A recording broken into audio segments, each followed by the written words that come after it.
Donc nous avons du texte qui est toujours modifiable actuellement. C'est pas un problème. Je fais ceci, mais vous n'êtes pas obligé de le faire. Voilà.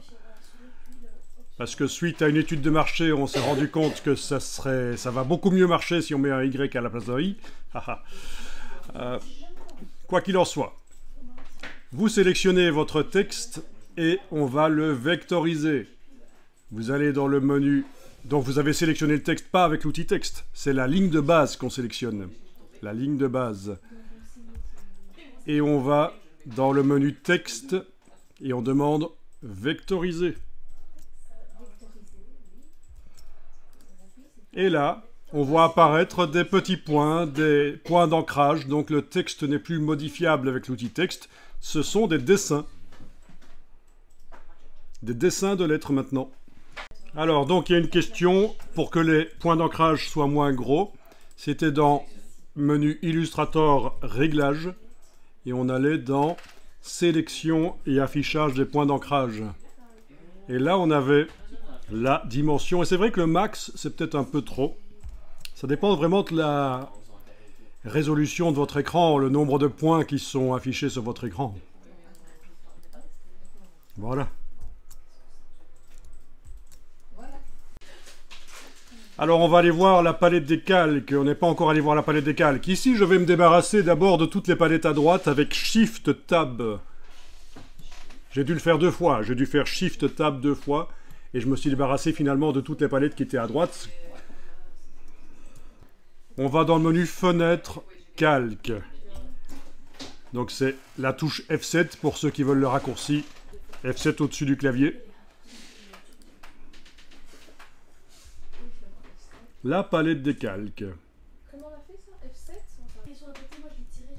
Oui, il faut peut-être déplacer la palette des calques. Elle est peut-être sur le côté, collée, peut-être même rétractée comme ça. Peut-être même qu'il n'y a que l'icône qui apparaît. Donc dans ce cas-là, vous déplacez. Vous la faites flottante, cette palette. Et puis après, il y a la double flèche pour l'agrandir. Et éventuellement. Voilà. Palette des calques. Donc, les calques, ce sont des niveaux de construction. Ça permet de faire des illustrations, des trucages photos quand on est dans Photoshop, des mises en page quand on est dans InDesign. C'est toujours le même principe. Ce sont des niveaux de construction pour faire des choses complexes. Et malgré tout, on sépare les éléments sur différents niveaux. C'est plus facile pour y accéder. Et là, il n'y a qu'un seul calque. Et alors, on va pouvoir ouvrir et regarder le contenu. Voilà, on a des polygones. Je vais agrandir le contenu de la palette des calques par ici. Voilà. Et on a des polygones et à un certain endroit, le texte qui est actuellement sélectionné, vous voyez avec la flèche noire, si on clique à côté, il n'est pas sélectionné. Si on clique sur lui, il est sélectionné. Le texte vectorisé, pour le repérer, pour repérer où il faut repérer où est le petit carré ici qui indique ce qui est sélectionné. Il est donc dans un groupe. Et si on ouvre le groupe, on voit les différentes lettres.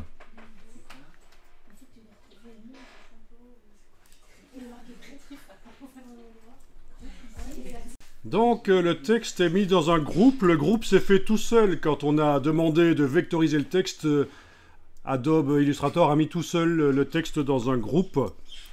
Donc, un groupe, ça pourrait être supprimé en allant dans le menu Objet et en faisant dissocier. Mais on ne va pas nécessairement le faire ici. Je voudrais vous montrer d'abord quelque chose. Quand on doit avoir accès à différents objets qui font partie d'un groupe, vous savez que vous avez la flèche blanche. Quand vous cliquez à côté, vous pouvez cliquer dessus. Mais ce n'est pas vraiment ce qu'on veut. On voudrait que toute la lettre B ici se sélectionne, toute la lettre I.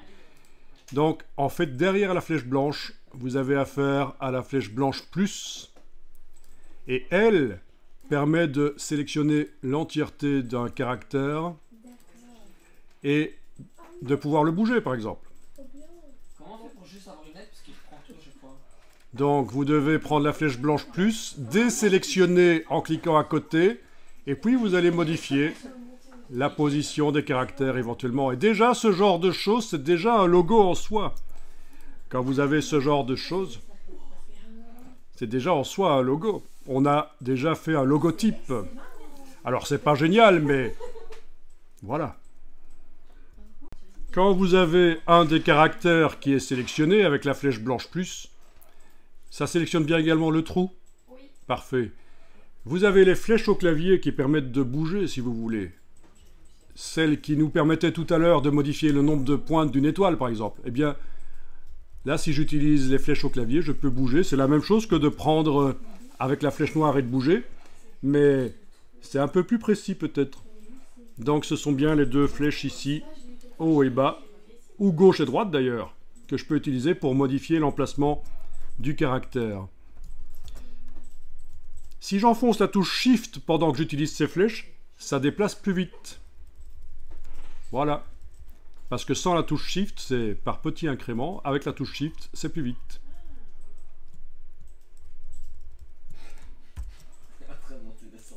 Dans Illustrator, réglage général, vous pourriez même modifier la valeur qui est ici, de manière à ce que ça se déplace encore plus vite. C'est là. Je vous le dis parce que si un jour vous bougez les objets, vous trouvez que ça ne va pas assez vite avec les flèches au clavier, ce sera là que ça va se passer. Alors pourquoi donc c'est dans les Illustrator réglage général, c'est là incrément clavier. Pourquoi est-ce que c'est 0,3528 mm chaque fois que j'appuie sur la flèche? C'est peut-être parce que au départ c'était un point, touche tabulation, voilà c'est ça en fait. Un point ça vaut 0,35 mm, c'est juste pour ça. Ben là je modifie pas parce qu'il n'y a pas de problème, on n'a pas besoin d'augmenter l'incrément. Bien, alors, voyons un peu. Quand on clique avec la flèche blanche plus sur la zone noire, là, ça sélectionne tout le caractère. Mais si on clique à côté et qu'on vient cliquer là-dessus ou là-dessus, c'est seulement une partie. Alors ça, c'est un trou.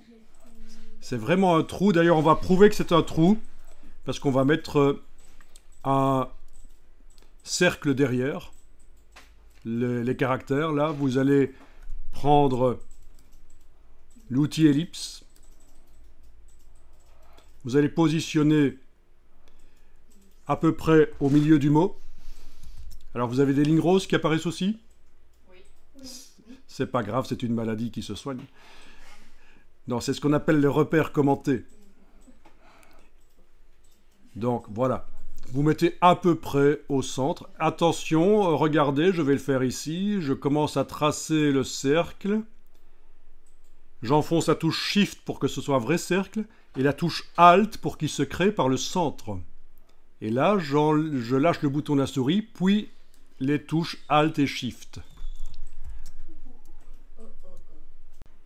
Voilà, à l'aide du nuancier, menu fenêtre nuancier, vous lui donnez à ce cercle une couleur de fond. Donc la case fond est à l'avant-plan pendant que le cercle est activé, donc vous lui donnez une couleur de fond.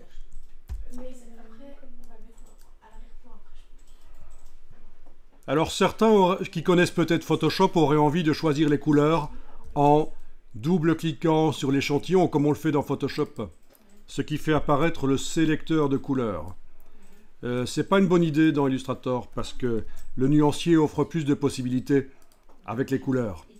Donc faites les couleurs par le nuancier, c'est mieux.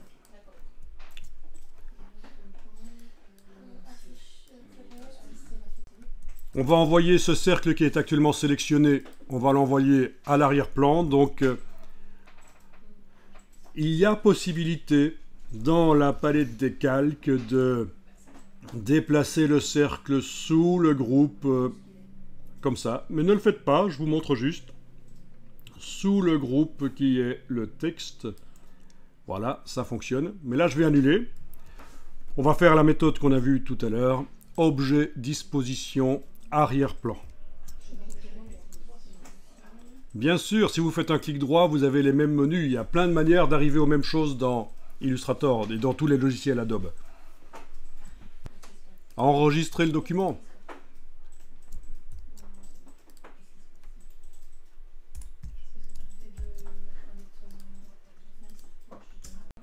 Alors, quand on fait des recherches comme ça dans Illustrator, on duplique souvent. Parce qu'on se dit, tiens, j'ai obtenu quelque chose de génial, je suis génial. Enfin, c'est ce que moi je me dis en tout cas. Je suis génial, mais je peux peut-être faire mieux. Et ce qu'on fait, c'est qu'on duplique à l'intérieur la chose qu'on a obtenue pour continuer et peut-être se rendre compte qu'on n'est pas si génial et que quand on a continué, on a tout fait foirer. Mais heureusement, il nous restera le plan de travail précédent. Donc ce que vous allez faire ici, c'est activer l'outil plan de travail.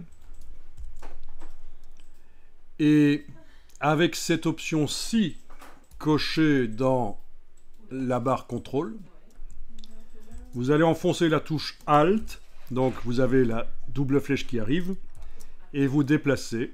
Et voilà, vous avez dupliqué le plan de travail et ce qu'il contient. Ça, c'est parce que ceci était coché.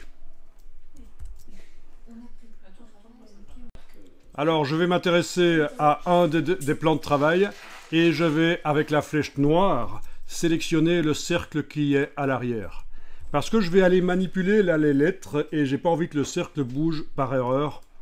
Donc, il est sélectionné avec la flèche noire. Et on va dans le menu Objet et on va demander Verrouiller sélection. Objet, verrouiller sélection. Comme ça, il est inaccessible. Par contre, les caractères sont accessibles sans problème.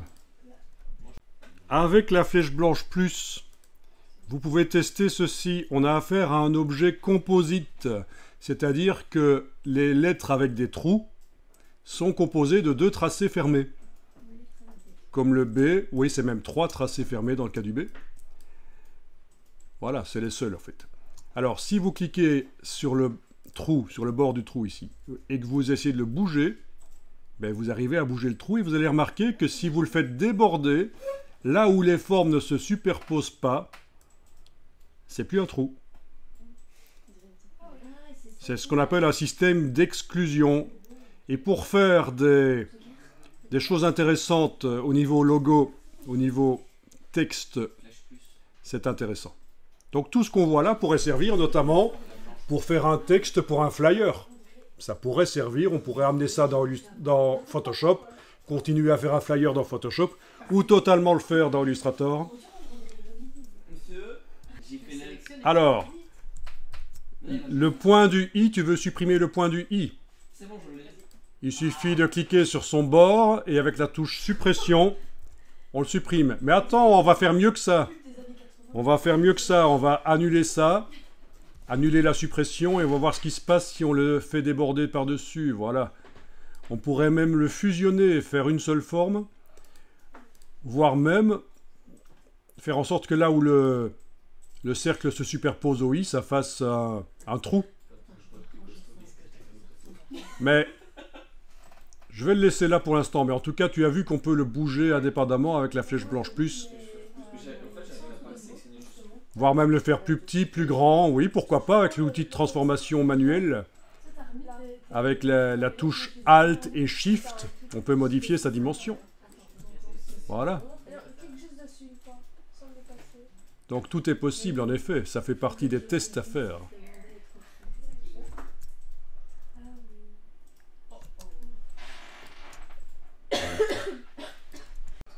Ok, on va maintenant s'intéresser à la version d'en bas. Le cercle n'est pas verrouillé en bas. S'il était verrouillé, il faudrait demander dans le menu objet de tout déverrouiller. Ah ben oui, s'il était verrouillé et qu'on veut le manipuler, il faudrait le déverrouiller. Mais là, il n'est pas encore verrouillé, c'est l'autre cercle qu'on avait verrouillé. Ceci dit, on peut aussi verrouiller les objets par la palette des calques avec la deuxième colonne là. C'est une autre manière de verrouiller.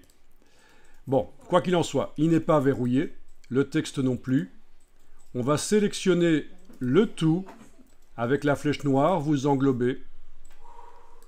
Voilà, le cercle et le texte. Et on va demander menu objet, tracé transparent, créer. Menu objet, tracé transparent, créer. Et voilà.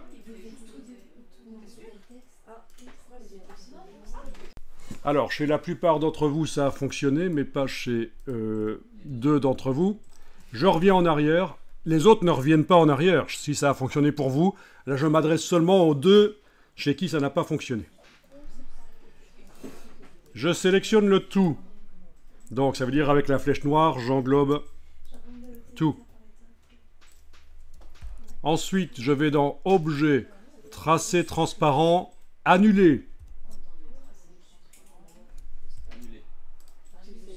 Encore une fois, Objet, Tracé transparent. Ah ben c'est grisé maintenant, Annuler. Donc, je suis allé au bout du processus d'annulation du tracé transparent.